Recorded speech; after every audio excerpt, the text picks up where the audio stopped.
Elden Ring came out in February 2022, and it broke the internet. Not in a, oh, this game is popular kind of way, in a, this game is being talked about by people who have not touched a video game in 15 years kind of way. Teachers were talking about it. Doctors were talking about it.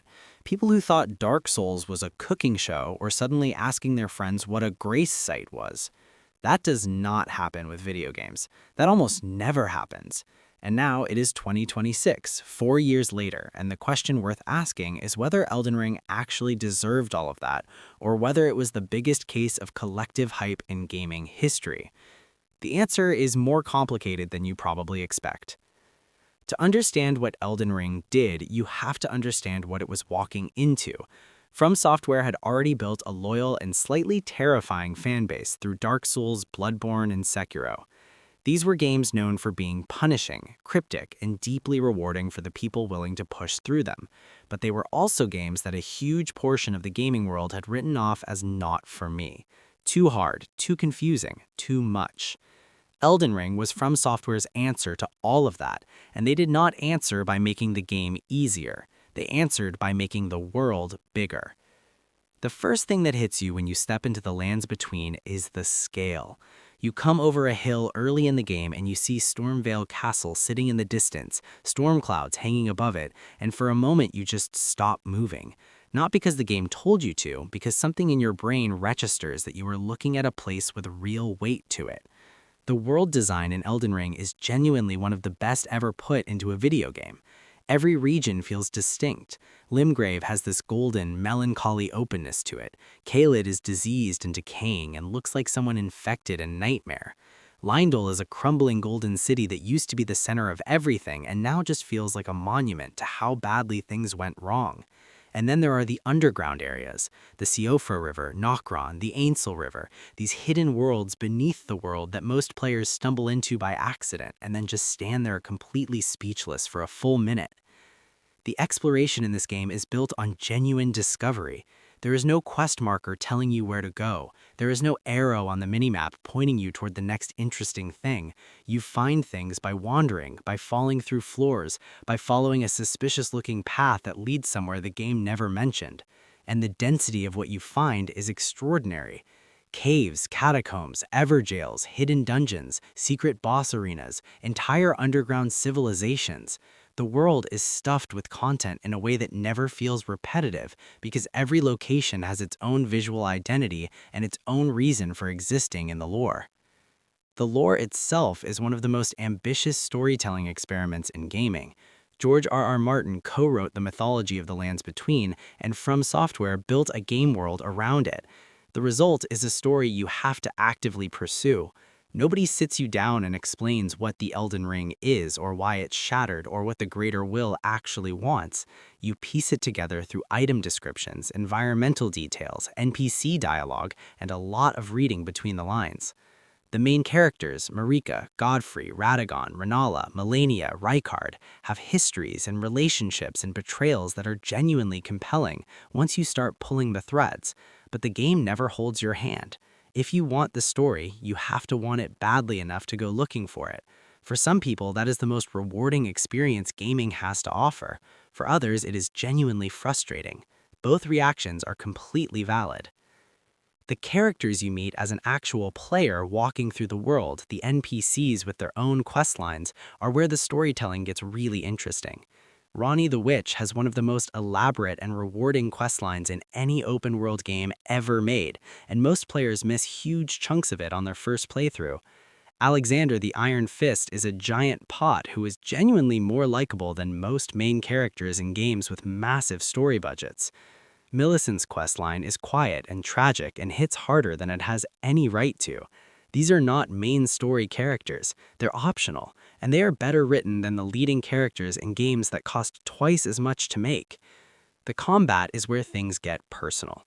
Elden Ring kept the core From Software DNA, stamina management, reading enemy attack patterns, learning through failure, but it wrapped it in an open world that gives you genuine flexibility in how you approach it. If a boss is destroying you, you can leave, explore somewhere else, level up, come back stronger. That single design decision opened the game up to an entirely new audience. The build variety is also remarkable. You can be a sorcerer raining meteors from a safe distance. You can be a faith-based holy warrior. You can be a colossal sword-swinging tank who just refuses to die. You can be a bleed-stocking dagger user that makes bosses evaporate in under 30 seconds. Every build feels distinct, and every build has moments where it feels completely broken in the best way possible. The boss design is the most discussed topic in any Elden Ring conversation, for good reason. Margit and Godric serve as perfect early gatekeepers. They teach you the rules of the game through controlled difficulty. Radon felt like a festival and a war crime happening simultaneously. The regal ancestor spirit is hauntingly beautiful. Morgott is exceptional. Melania, the Blade of Michaelia, is the most famous boss From Software has ever designed, and it is not close. She's technically one of the hardest optional bosses in the game. Her Scarlet Rot Bloom animation has been memed into legend, and she has personally ended friendships, caused controller-related property damage, and probably contributed to at least a few therapy sessions.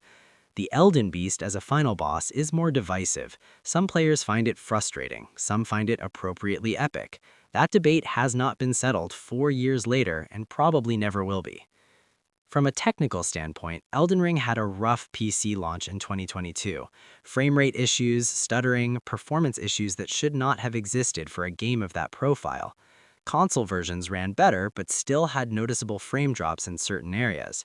In 2026, most of those issues have been addressed through patches, and the game runs significantly better across all platforms.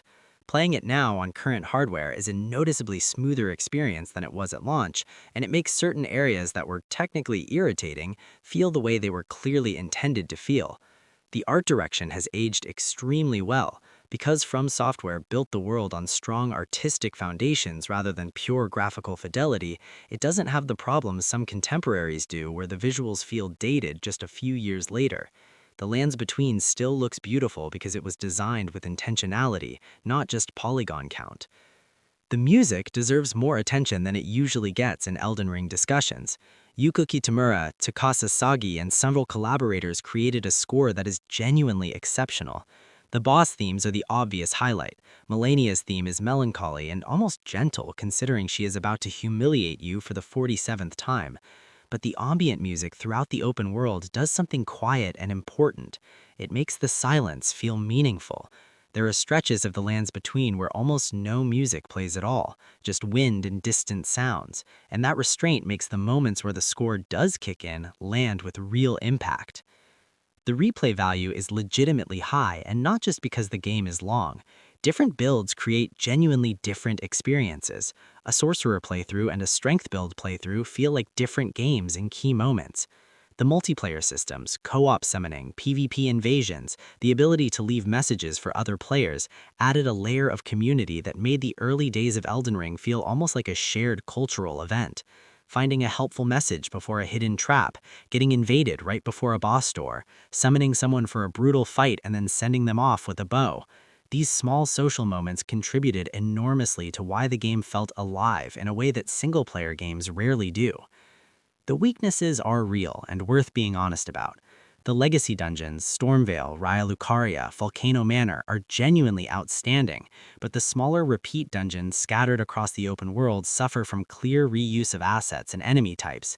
By the time you've cleared your 8th cave with the same layout and the same boss waiting at the end, the novelty has completely worn off. The second half of the game, from the mountaintops of the Giants onward, is noticeably less polished in terms of world design compared to the earlier regions.